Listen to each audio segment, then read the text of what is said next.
ndabaramukije amahoro y'Imana kandi ngarutse nongera kubifuriza ibihe byiza mu byo murimo byose, ibikorwa byanyu mugire amahoro n'imigisha, kandi abamerewe nabi, abari mu bibazo nabo nk'uko nama bivuga, nabo nyene mbifurije koroherwa no kugirirwa neza n'umuremyi wacu. Hama rero uno munsi tugiye gukora ibindi bibazo by'ubwenegihugu bwa Australia nk'uko twabitanguye, twamaze gukora part 1, dukora part 2, ubu rero tugiye gukora part 3, igice ca gatatu c'ubwenegihugu bwa Australia. Hama turatangurira ku kibazo hano kivuga ngo, turagenda tubivuga mu congereza hanyuma tugerageze kubisigura mu kirundi uko dushoboye. Ikibazo kivuga ngo, can religious laws go against laws in Australia?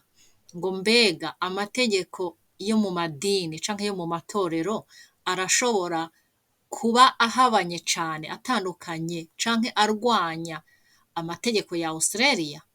Baguhaye nk'uko mubizi twabivuze kuva mu bindi bice bibiri biheze, batanze A, B, C, D. A ivuga ngo no, religious laws do not go against the law in Australia. Ngo hoya, amategeko y'amadini canke y'amatorero ntabwo agenda kubiri n'amategeko ya Australia. B batanze ngo yes, all the religious laws go against the law in Australia. Ngo ego, amategeko yose y'amadini canke y'amatorero ngo ari kubiri n'amatorero canke arwanya n'amategeko ya Australia. C batanze ngo some religious or cultural practices such as polygamy and forced marriage are against the law. Ngo imigigwa imwe imwe yo mu mashengero hamwe n'imico imwe imwe, batanze akarorero polygamy ni ukurongora abagore benshi, canke forced marriage ngo no guhatira umuntu kurongorwa ahantu atagomba, ngo ivyo byose biri kubiri n'amategeko.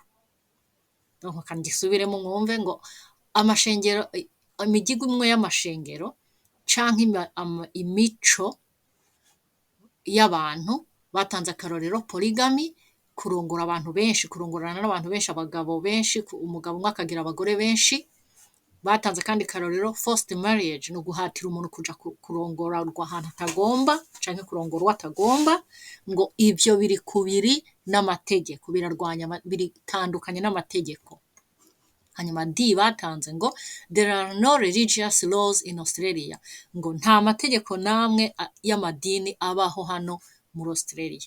None rero bakubwiye ngo ikibazo tugisubiremo ngo can religious laws go against the laws in Australia? Ngo mbega amategeko arashobora kuja kubiri, amategeko y'ivy'amadini arashobora kuja kubiri n'amategeko yo muri Australia? Ucuzinge hagati ya A, B, C, D, urabe ikirico n'icahe. Reka turabe inyishu batanze. Inyishu y'ukuri ivuga ni C, ngo some religious or cultural practices such as polygamy and forced marriage are against the law. Ngo imigirwa imwe yo mu mashengero n'imigirwa imwe yo mu mico, ngo nka kurongoraza umuntu ku ngufu canke nko kuzana abagore benshi, ngo biri kubiri, biratandukanye, donc biri against, biratandukanye, ntivyemewe mu mategeko ya Australia. Niko kubivuga neza, ntivyemewe. Iyi niyo nyishu y'ukuri. Tugende ku kindi kibazo kigira kabiri. Aha tuja kuri bya bindi biri muri ka gatabo ku bantu bafise bya bitabo by'inyigisho. Ku nimero yacu ni nimero ya 11. Babaza ngo which of these statements about voting in Australian elections is correct? Which of these statements about voting in Australia? Ngo niyahe muri aya mungane ajanye araba ivyerekeranye n'amatora muri Australia ari y'ukuri, ni iryahe ryungane ry'ukuri? Batanze A, people are free and safe to vote for any candidate. Ngo abantu bafise uburenganzira kandi ngo babikora uko bagomba, bagatora umuntu wari we wese bashaka. B, voting is by a show of hands. Ngo amatora akorwa abantu berekanye ibiganza, badugije ibiganza canke berekana ibiganza vyabo. C, banditse ngo people must write their name on their vote. Ngo abantu ngo bategerezwa kwandika amazina yabo ku matora. Rero urabe mw'icukuri, mbega abantu barafise uburenganzira, bari free mu kuvotinga, mu gutora umuntu wari we wese bashaka? B, ngo mbega abantu mu gutora berekana ibiganza. C, ngo mbega abantu bandika amazina yabo ku matora. Muribuka uko twakivuze. Inyishu y'ukuri uyirabe. Aha batanze inyishu y'ukuri ko ari A. People are free and safe to vote for any candidate. Niyo y'ukuri. That is correct one. Ni iri correct. Ngo abantu barafite uburenganzira, bari free kandi bumva bari safe, bafite umutekano iyo bari mu matora kuko batora uwo bashaka wese nta kibazo. Kuko hano mu gutora barandika, wibuke B ntishobora kubaye kuko mu matora barandika. Barandika ku mpapuro twarabivuze. Hanyuma turondere ikindi kibazo kivuga ngo what is the name of a document that sets out the basic rules for the government of Australia. Ngo ni iryahe zina igitabo kirimo amategeko yose makuru ya leta ya Australia kitwa ngo iki, rifise irihe zina ico gitabo.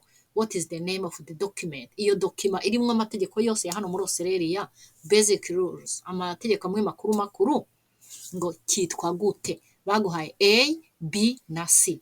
A baguhaye the Australian Federation, B the Australian Commonwealth, C the Australian Constitution. Kuwize zirya nyigisho kirya gitabo narakiberetse kandi mwarakibonye nako babigeze kuri online yuko ni igitabo kireka akantu k'akagozi bakita gute. Inyishu tuyirabe ni C, kitwa the Australian Constitution.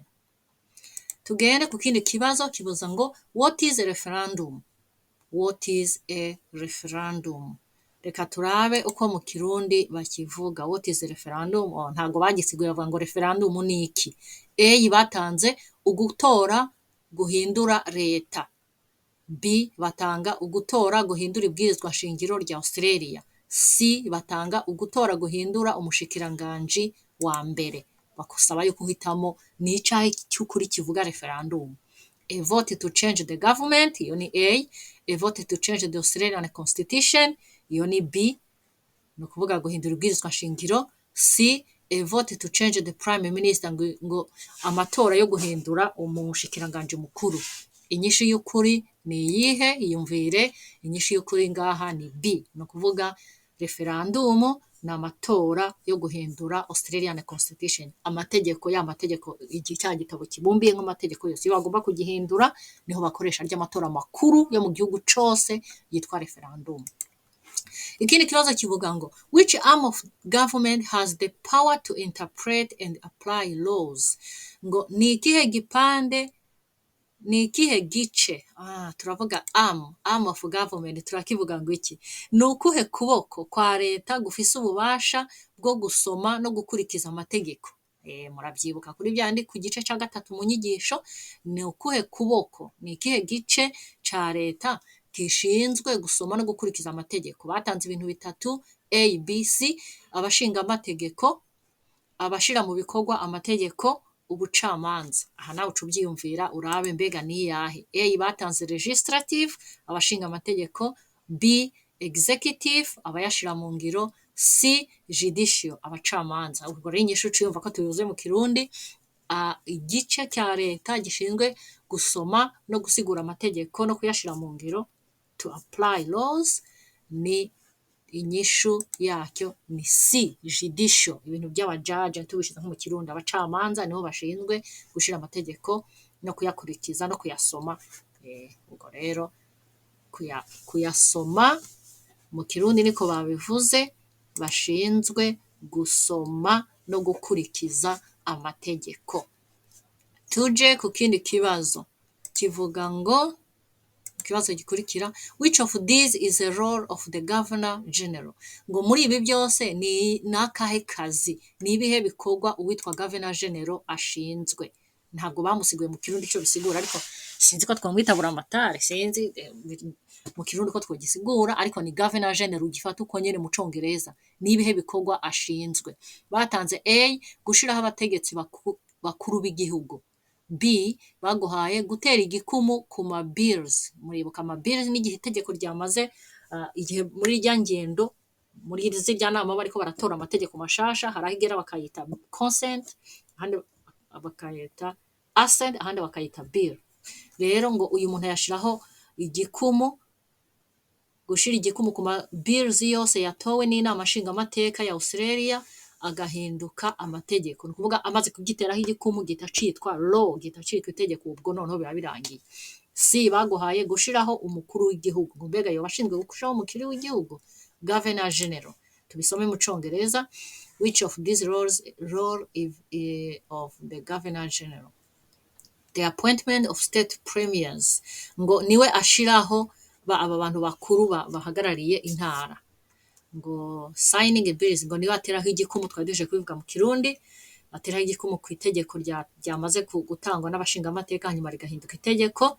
C ngo the appointment of the head of state, ngo mbega niwe ashiraho abakuru b'intara. Inyishu y'ukuri tuyirabe ni B, signing all bills passed by the Australian Parliament into law, ngo niwe abiteraho igikumu, niwe abisinyaho, tubivuze mu Kirundi gusinya, signing gusinya amabils yose abashingamateka bamaze kugira, Parliament yamaze kuvugaho, hanyuma gahita hinduka law, gahita hinduka itegeko ryemewe. Tuje kugikurikira, what type of political system does Australia have? Ngo nubuhe bwoko bw'ubutegetsi Australia ifise. Batanze A, B, C. A batanze monarchy, ubutegetsi bwa cami. B democracy, ubutegetsi bwa demokarasi uko twivuga mu Kirundi. C parliamentary democracy, ubutegetsi bwa demokarasi bushingiye ku nama nshingamateka. Uwo izi nyigisho yarabyumvise, ubutegetsi hano bwa Australia n'ubwahe, ni buhe bwoko?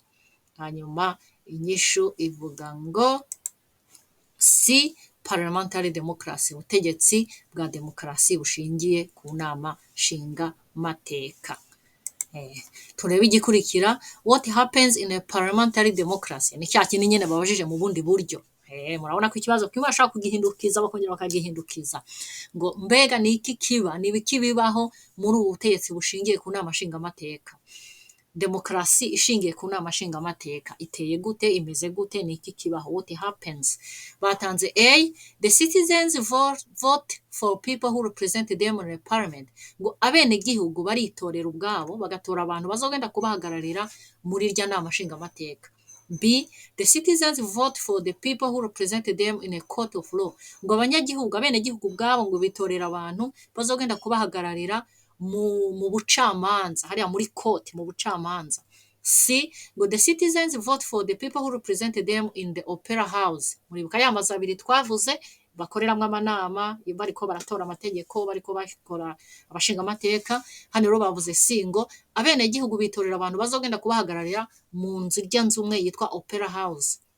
Hanyuma D bavuze ngo ibyo byose byo haruguru nibyo, ni iby'ukuri. Tusubire ku kibazo kivuga ngo what happens in a parliamentary democracy, muri ubu butegetsi bushingiye kuri demokarasi ishingiye ku nama nshingamateka ni iki kibaho? Abanyagihugu bitorera abantu bazobahagararira hehe?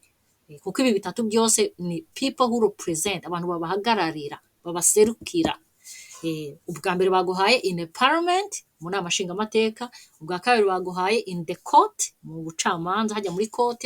Ubwa gatatu baguhaye in the opera house, muri rya nzu yitwa opera house. Icya kane baguhaye ngo bijya byose nibyo.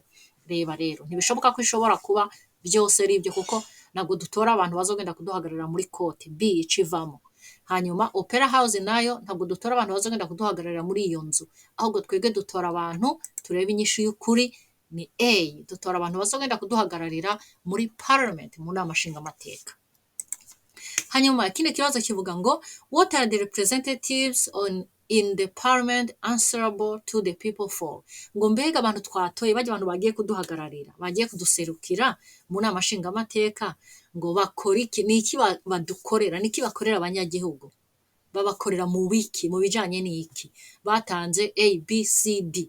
A bavuze ngo by their conduct, ngo mu mwifato wabo, mu ko bitwara, uko bifata. B, their decisions, ngo mu ngingo bazofata. Donc ikibazo cyabaza ngo bajya abantu twatoye bagiye kuduhagararira, bagiye kuduserukira, kuturepresenta, ngo badukorera gute?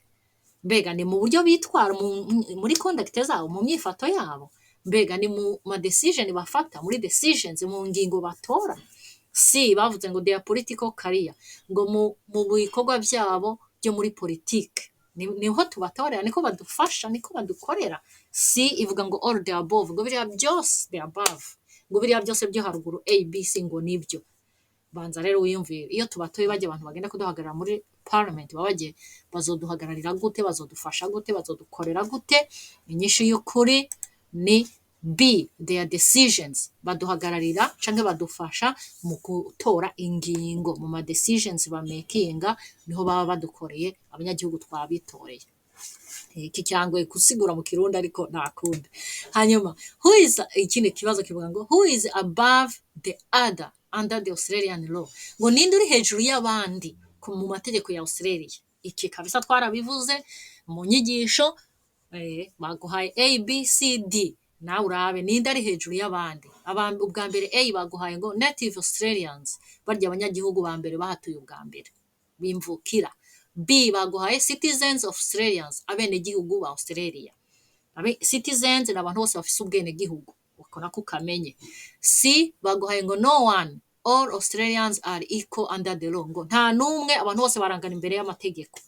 Hanyuma D baguhaye ngo aboriginals are above all others, ngo aboriginals bajya abantu b'aboriginal n'abenagasi ngo bafise uburenganzira bwo kuba hejuru y'amategeko yose, bari hejuru y'abandi bose. Ibaze nawe mu by'ukuri ninde ari hejuru y'amategeko? Mbega ni imvukira za Australia? Mbega ni abene gihugu ba Australia? Mbega nta numwe? Si nta numwe, abantu twese turangana imbere y'amategeko, canke se aboriginal nibo bari hejuru y'amategeko? Inyishu y'ukuri nawe yiyumvire, inyishu y'ukuri ni C, no one, none, no one, ni C. All Australians are equal under the law, abantu bose turangana imbere y'amategeko. Reka turabe ikindi kivuga ngo what is Australians common bond. Kirero akana gakunze cyane kuko niyo nyito, niryo zina rikuru ry'izi nyigisho. Australian citizenship, our common bond. Utegerezwa guhita ugafatira hanyene. None urabona bakagize ikibazo, nta kintu badashobora kubaza babigombye. What is Australian common bond? Ngo mbega niki kiduhuza twese muri Australia? Ikiduhuza twese ni iki? Ni inyishu y'ukuri ni citizenship, niyo iduhuza twese. Niyo iduhuza twese no kuyimenya. Hanyuma murakoze cyane kandi mbifurije kugubwa neza muri uyu mwaka no mu bindi bihe byose musigaje kubaho, muze mugira amahoro. Murakoze.